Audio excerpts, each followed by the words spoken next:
I am back. Today's October 25th, 2023. Another update. I just wanted to share what's been going on since Chicago 2.5 weeks ago.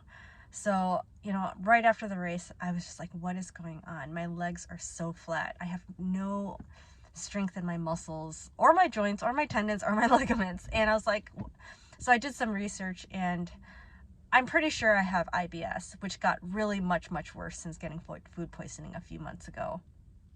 And I read that processed grains and sugars and generally processed foods are just really not good.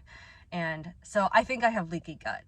And I think that like all the toxins in the foods have been like leaching into my body. So almost 2 weeks ago, I started to cut out all processed grains and sugar.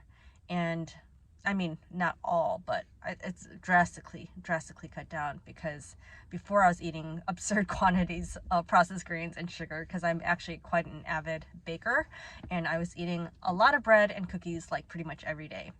Not pretty much every day, every day.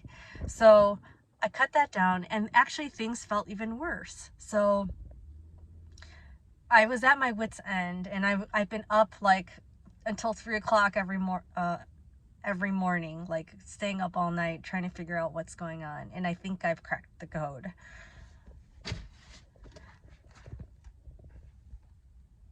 I think it's actually from my healthy eating of eating lots of fruits and vegetables. So even with my baking, I was using organic everything almost.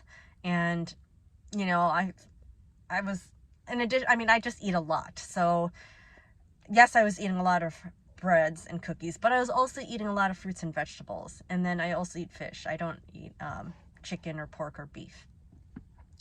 And in those 2 weeks, things, if anything, got worse. My knees were hurting, my ankles, like everything from the waist down, not ankles, one ankle, my left one, but everything from the waist down was feeling terrible. Just horrible. And I got an MRI in my ankle yesterday. I saw a foot doctor on Friday. I might get another 10-jet procedure. I have another an appointment with a different doctor tomorrow, a foot doctor, because I don't want the guy I saw last week. I mean, he's a wonderful doctor, but he recommends conventional surgery where the tendon gets cut. And even after like 7 years of ankle pain, because lately the ankle has been on fire, completely on fire. It's regressed, and I feel like it's basically how it was before my surgery last year.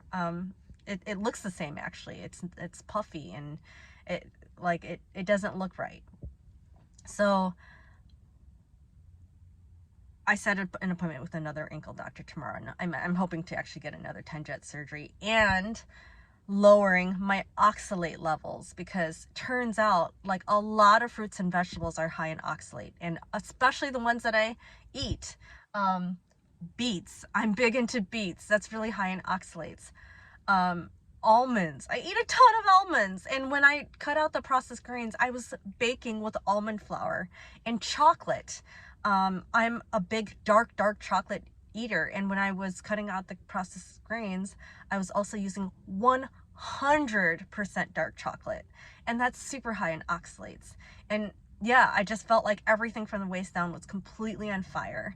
And two, last December I had gotten a DEXA scan, and I have osteopenia, and it turns out that when you have high oxalate foods, it leaches the calcium from your bones. And so it makes perfect sense. I have been eating tons of fruits and vegetables for the last, like in the 5 years since I got my first DEXA scan in 2018, where I was kind of on the border between normal and osteopenia, but now I'm solidly in the osteopenia category.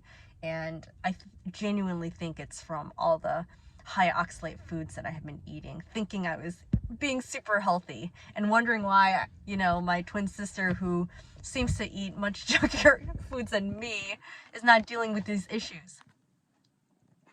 So I think I've got some answers, and I've been reducing my oxalate intake just for a couple days, but I'm gonna keep going, and hopefully I'll see some improvement. Although, based on this book, The Toxic Superfoods by Sally Norton, she says that there's like I have to, like, people who want to get better and reduce their oxalate levels needs to reduce it slowly.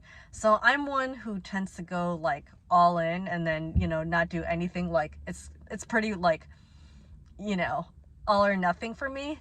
But I have to be careful. So I did make some white chocolate cherry macadamia nut cookies, and I didn't realize until after I put it in the oven. I used protein powder in it, and it turns out the protein powder has chia seeds, which is very high in oxalates. And that's another food that I have all the time, chia seeds, super high in oxalates. And I only put like a quarter cup of that protein powder in, so hopefully that's not a lot, and I'm still gonna eat it. But again, it's okay. I shouldn't like eliminate oxalates completely, but I feel in my gut that this is the problem.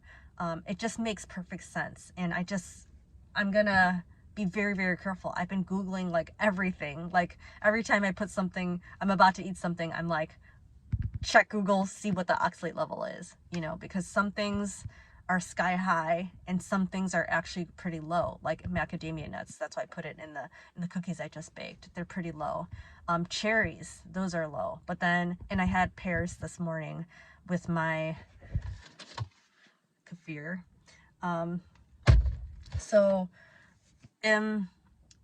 Yeah, I'm just being really careful, and I'm really hoping. I actually signed up for Chicago again for next year because I'm a legacy runner. I've run the race 11 times, so I got a guaranteed entry. And hopefully I can run a faster one so I can get a better seed time, so I'm not in like Corral J or something. But yeah, I'm hoping this is gonna do it, and I know it's a process, because apparently there's a thing called oxalate dumping, where when you reduce the oxalate levels, the oxalates like kind of go into your blood, and you get effects like skin rashes and stuff like that.